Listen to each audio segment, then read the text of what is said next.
ಓಂ ಶ್ರೀ ಗುರು ಬಸವಲಿಂಗಾಯ ನಮಃ. ಸರ್ವರಿಗೂ ಶರಣು ಶರಣ. 30ನೆಯ ಸೂತ್ರ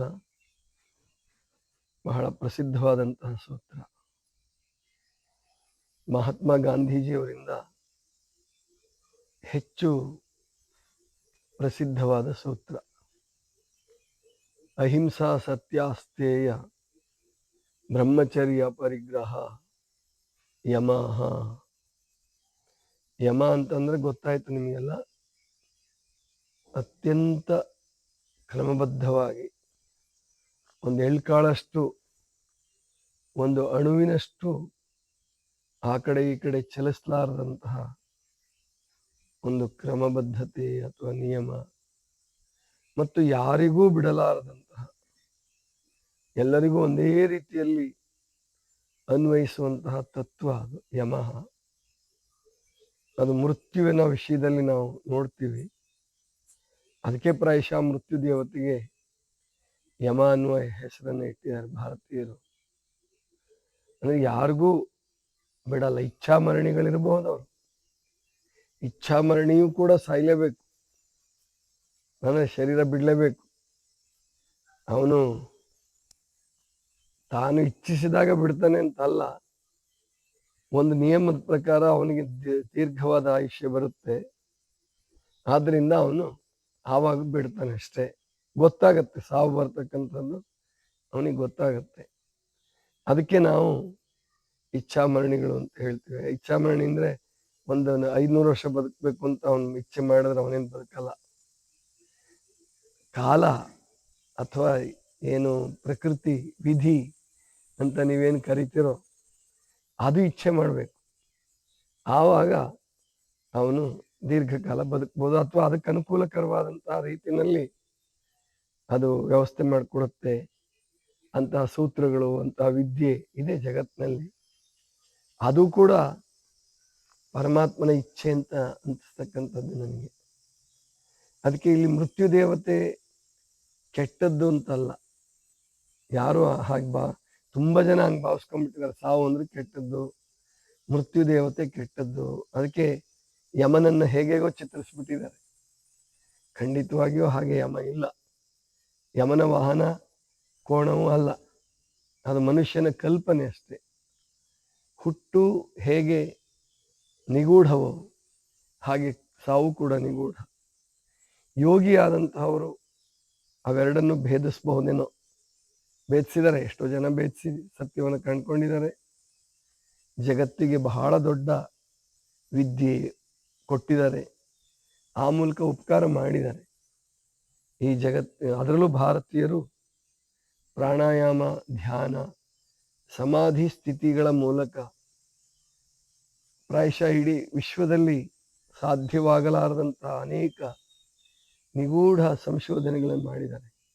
ಹುಟ್ಟಿನ ವಿಷಯದಲ್ಲಿ, ಸಾವಿನ ವಿಷಯದಲ್ಲಿ, ಪೂರ್ವಜನ್ಮ ಪುನರ್ಜನ್ಮ ವಿಷಯದಲ್ಲಿ.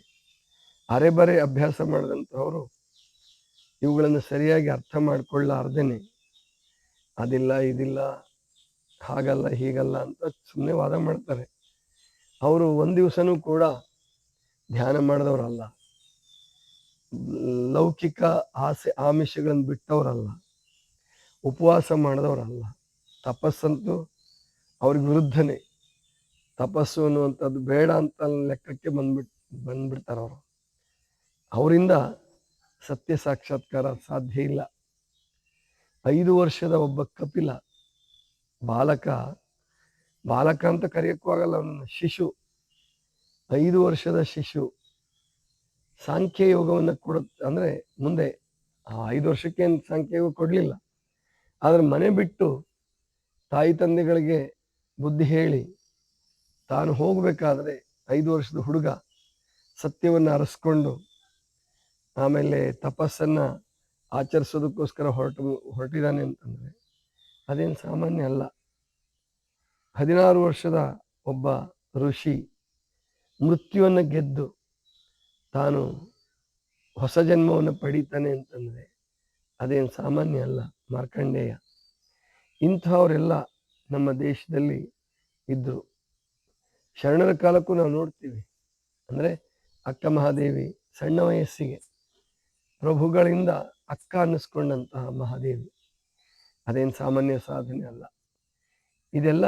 ಆಮೇಲೆ ಚನ್ನಬಸವಣ್ಣ 24ನೇ ವಯಸ್ಸೊಳಗೆ ಷಟ್ಸ್ಥಲ ಚಕ್ರವರ್ತಿ ಮತ್ತು 12 ವರ್ಷದ ಬಾಲಕ ಸಿದ್ದರಾಮೇಶ್ವರರಿಗೆ, ಸುಮಾರು 50-55 ವರ್ಷದ ಸಿದ್ದರಾಮೇಶ್ವರರಿಗೆ ದೀಕ್ಷೆ ಕೊಟ್ಟಿದ್ದು ಅದೇನು ಸಾಮಾನ್ಯ ಅಲ್ಲ. ತಮಗೆ ಯಾವುದು ಗೊತ್ತಿಲ್ವೋ ಅಥವಾ ತಮ್ಮ ಕಡೆಯಿಂದ ಯಾವ್ದು ಸಾಧ್ಯ ಆಗಲ್ವೋ, ತಾವು ಯಾವುದನ್ನು ನಂಬಲ್ವೋ ಅದೆಲ್ಲ ನಡೆದೇ ಇಲ್ಲ ಅನ್ನೋ ಲೆಕ್ಕಕ್ಕೆ ಈಗಿನ ವಿದ್ವಾಂಸರುಗಳು ಸಂಶೋಧನೆ ಮಾಡ್ತಾರೆ ಅಥವಾ ಅದನ್ನು ಉದಾಸೀನ ಮಾಡಿಬಿಡ್ತಾರೆ. ಅದ್ರ ಬಗ್ಗೆ ಸತ್ಯ ತಿಳ್ಕೊಳಕ್ ಹೋಗಲ್ಲ. ಆದರೆ ಅಘಟಿತ ಘಟಿತರು, ಅನುಪಮ ಚರಿತರು ಶರಣರನ್ನು ವರ್ಣಿಸುವಾಗ ಅಘಟಿತ ಘಟಿತರು, ಅನುಪಮ ಚರಿತರು, ಮೃತ್ಯುಂಜಯರು ಅನ್ನುವ ಹೆಸರು ಸುಮ್ಮನೆ ಬಂದಿಲ್ಲ. ಆದರೆ ಇವೆಲ್ಲವೂ ಸತ್ಯ ಆದರೂ ಕೂಡ ಯಮ ಅನ್ನುವಂತಹ ತತ್ವ ಏನಿದೆ, ತತ್ವ ಅಂತ ತಗೊಳ್ಬೇಕು ಅದನ್ನು. ಅವನ ದೇವತೆ, ಅವನ ಮೃತ್ಯು ಅಂತ ತಗೊಳ್ಳೋದಕ್ಕಿಂತ ತತ್ವ ಅನ್ನುವಂಥದ್ದೇನಿದೆ ಅದು ಎಲ್ಲರಿಗೂ ಸಮಾನ, ಎಲ್ಲರಿಗೂ ಒಂದೇ ಕ್ರಮ, ಒಂದೇ ರೀತಿ, ಅಲ್ಲಿ ಭೇದ ಭಾವಗಳಿಲ್ಲ, ಅದು ಯಮ.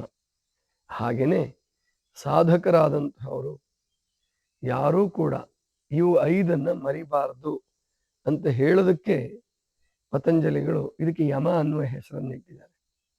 ಅಹಿಂಸೆ, ಸತ್ಯ, ಅಸ್ತೇಯ. ಅಸ್ತೇಯ ಅಂದ್ರೆ ಕಳ್ತನ ಮಾಡದೇ ಇರ್ತಕ್ಕಂಥದ್ದು. ಅಹಿಂಸಾ, ಸತ್ಯ, ಅಸ್ತೇಯ, ಬ್ರಹ್ಮಚರ್ಯ, ಅಪರಿಗ್ರಹ. ಬ್ರಹ್ಮಚರ್ಯ ಅಂದ್ರೆ ಅದ್ರ ಬಗ್ಗೆನೂ ಬಹಳ ತಪ್ಪು ಕಲ್ಪನೆಗಳಾಗಿದೆ. ಬ್ರಹ್ಮಚರ್ಯ ಅಂದ್ರೆ ಮದುವೆ ಆಗದೆ ಇರೋದು ಅಂತ ಅಷ್ಟೇ ಅಲ್ಲ, ಅದು ಒಂದು ಹೌದು. ಅದ್ರ ಬಗ್ಗೆ ಬ್ರಹ್ಮಚರ್ಯದ ಬಗ್ಗೆ ಬಂದಾಗ ವಿವರವಾಗಿ ನಾನು ತಿಳಿಸಿದ್ದೀನಿ ಬೇರೆ ಬೇರೆ ಸಂದರ್ಭದಲ್ಲಿ ಎಷ್ಟೋ ಸಾರಿ. ಆದರೆ ಈ 5 ತತ್ವಗಳೇನಿದಾವೆ ಇದನ್ನ ಯಾರೂ ಬಿಡಬಾರದು. ಎಷ್ಟೇ ದೊಡ್ಡ ವ್ಯಕ್ತಿ ಆಗಲಿ, ಅವನು ಎಂತಹ ಸಿದ್ಧ ಪುರುಷನೇ ಆಗಲಿ, ಸಾಮಾನ್ಯರಂತೂ ಅದನ್ನು ಪಾಲಿಸ್ತಾರೆ. ಅಹಿಂಸೆ, ಸತ್ಯ, ಆಮೇಲೆ ಅಸ್ತೇಯ, ಬ್ರಹ್ಮಚರ್ಯ ಅನೇಕ ಜನರಿಗೆ ಕಷ್ಟ ಆಗ್ಬಹುದು. ಅಪರಿಗ್ರಹವನ್ನು ಪಾಲಿಸ್ತಾರೆ. ಎಷ್ಟೋ ಜನ ಗೃಹಸ್ಥರು, ಸಾಮಾನ್ಯ ರೈತರು ಇನ್ನೊಬ್ಬರ ಹತ್ರ ಸುಮ್ಮನೆ ಉಚಿತವಾಗಿ ಬಂದಿದ್ದನ್ನು ತಗೊಳಕ್ ಇಷ್ಟಪಡಲ್ಲ. ಈಗ ಸರ್ಕಾರ ಕೊಡ್ತಾ ಇದೆ, ಸರ್ಕಾರ ನಮ್ದೇ, ಸರ್ಕಾರಕ್ಕೆ ನಾವು ಟ್ಯಾಕ್ಸ್ ಕೊಟ್ಟಿದೀವಿ ಅಂತ ತಗೋಬೋದು. ಆದರೆ ಒಬ್ರು ಇನ್ನೊಬ್ರದ್ದು ಕಿತ್ಕೋಬೇಕು ಅಥವಾ ಇನ್ನೊಬ್ರದ್ದು ಕದಿಬೇಕು ಅನ್ನುವಂಥದ್ದು ತೀರಾ ಸಾಮಾನ್ಯರಲ್ಲೂ ಕೂಡ ಇರಲ್ಲ. ಅದು ಈ ದೊಡ್ಡವ್ರು ಆಗ್ತಾ ರಾಜಕಾರಣಿಗಳಾಗ್ತಾ, ಸ್ವಾಮೀಜಿಗಳಾಗ್ತಾ ಹೋದಂಗೆ ಯಾವ ರೂಪದಲ್ಲಾರ ಬರಲಿ, ಸಂಪತ್ತು ಬರಲಿ, ಕಾರ್ ಬರಲಿ, ಮಠ ಬರಲಿ, ಈ ಲೆಕ್ಕಕ್ಕೆ ನಿಂತ್ಕೊಂಡ್ಬಿಡ್ತೀವಿ. ಇಲ್ಲೇ ಬಹಳ ಜನ ಎಡವದೆಲ್ಲಿ ಅಂದರೆ ದೊಡ್ಡವ್ರು ಆಗ್ತಾ ಅಹಿಂಸಾ, ಸತ್ಯ, ಅಸ್ತೇಯ, ಬ್ರಹ್ಮಚರ್ಯ. ಎಷ್ಟೋ ಜನ ಸಾಧು ಸಂತರು ಅನ್ನಿಸ್ಕೊಂಡಂಥವ್ರು, ಪ್ರಸಿದ್ಧರಾದಂಥವ್ರು ಕೊಲೆ ಮಾಡಿಸಿದ್ದಾರೆ. ಈಗ ಆಶಾರಾಮ್ ಬಾಪು ಆಗಲಿ, ಡೇರಾ ಸಚ್ಚಾ ಸೌದ ಆಗಲಿ, ರಾಮ್ ರಹೀಮ್ ಅಂತ ಒಬ್ಬಿದ್ದ, ಅವನು ಜೈಲಲ್ಲಿ ಇದ್ದಾನೆ ಇವಾಗ.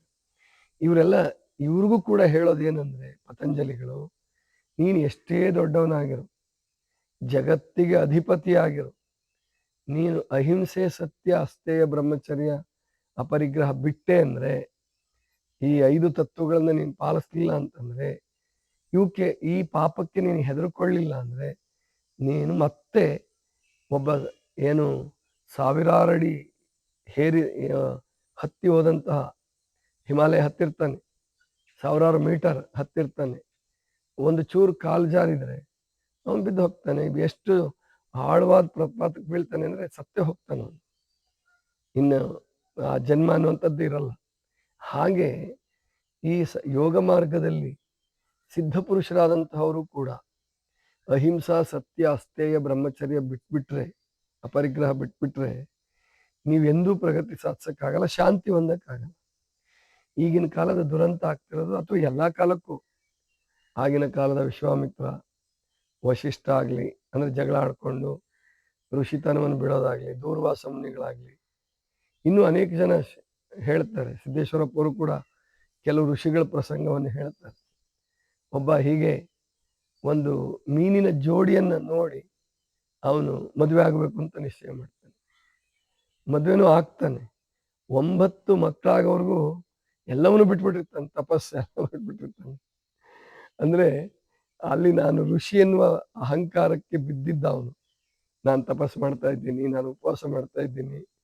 ಅಹಂಕಾರಕ್ಕೆ ಬಿದ್ದರೆ ಕೇವಲ ಒಂದು ಮೀನಿನ ಜೋಡಿ ನಿನ್ನನ್ನು ಪತನ ಮಾಡ್ಬೋದು, ಬೀಳಿಸ್ಬಹುದು. ಇನ್ನು ಬಿದ್ದರೆ ಮತ್ತೆ ಎಚ್ಚೆತ್ಕೊಳ್ಳೋಕ್ಕೆ ಎಷ್ಟೋ ವರ್ಷಗಳು, ಕೆಲವು ಸಾರಿ ಎಷ್ಟೋ ಜನ್ಮಗಳು ಬೇಕಾಗ್ಬೋದು. ಆದ್ದರಿಂದ ನಾವು ಎಷ್ಟೇ ದೊಡ್ಡವರಾಗಿರಲಿ, ಎಂತಹ ಸಿದ್ಧಿಯನ್ನೇ ಪಡ್ಕೊಂಡಿರಲಿ, ಈ 5 ತತ್ವಗಳೇನಿದ್ದಾವೆ, ಅಹಿಂಸಾ, ಸತ್ಯ, ಅಸ್ತೇಯ, ಬ್ರಹ್ಮಚರ್ಯ, ಅಪರಿಗ್ರಹ, ಇದನ್ನು ಪ್ರತಿಯೊಬ್ಬರು ಪಾಲಿಸಬೇಕು. ಅಂದರೆ ಅದು ಎಲ್ಲಿಂದ ಬಂದಿದೆ, ಯಾವ ರೂಪದಿಂದ ಬಂದಿದೆ, ನಾನು ಕಳ್ತನ ಮಾಡಬಹುದಾ ಈ ಸ್ಥಾನದಲ್ಲಿ ಇದ್ಕೊಂಡು? ಕಳ್ತನ ಅಂತಂದರೆ ಒಬ್ಬರ ಮನೆ ಕನ್ನ ಹಾಕೋದು, ಒಬ್ರದ್ದು ಪಿಕ್ ಪಾಕೆಟ್ ಮಾಡೋದೇ ಕಳ್ತನ ಅಲ್ಲ. ಅದಷ್ಟೇ ಕಳ್ತನ ಅಲ್ಲ, ಅದು ಕಳ್ತನನೇ.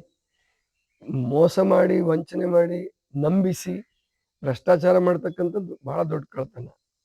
ಅದನ್ನೇ ಬಸವಣ್ಣವ್ರು ಹೇಳೋದು, ಕಳ್ಳನ ಮನೆಗೊಬ್ಬ ಬಲುಗಳ್ಳ ಬಂದರೆ ಕೂಡಲ ಸಂಗಮ ದೇವನಲ್ಲದೆ ಮತ್ತಾರು ಇಲ್ಲ.